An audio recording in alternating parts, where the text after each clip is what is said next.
See video on sulle, kui sind vaevab hommikuti ärevus. Ükskõik, kas sa tead, miks või sa ei tea, miks, aga tee kaasa ja võib-olla saad selgust. Me kasutame koputamistehnikat ehk EFT-d. Me alustame koputades seda punkti. Punktid on kasutusel nõelravis ja me ei torgi endasse nõelu, vaid me lihtsalt koputame õrnalt sõrmeotstega, sest nõelad on valusad. Ja see käib niimoodi, et seda punkti koputades see aitab sul keskenduda. Kui sa paned silmad kinni, siis sa saad tunnetada, mis su kehas toimub.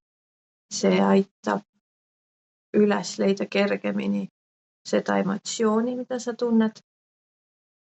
Ja sa võidki lihtsalt mind kuulata, panna silmad kinni, skännida oma keha, vaadata, kas sa tunned midagi peas, võib-olla õlgades, võib-olla rinnus või kõhus või seljas või on sul tunne hoopis kätes või jalgades.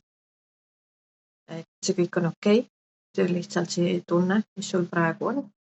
Ja siis see ongi see, millega me alustame, et me teadvustame endale, ütleme, võib öelda mõttes või kõvasti, isegi kui mu sees on see tunne, isegi kui mu rinnus on see tunne, isegi kui mul kõris pigistab või kõhus keerab, siis ma armastan ja aktsepteerin ennast sellegipoolest just sellisena, nagu ma olen. Kui sa tead, mis tunne see täpselt on, kui see on ärevus, kui see on hirm, kui see on solvumine,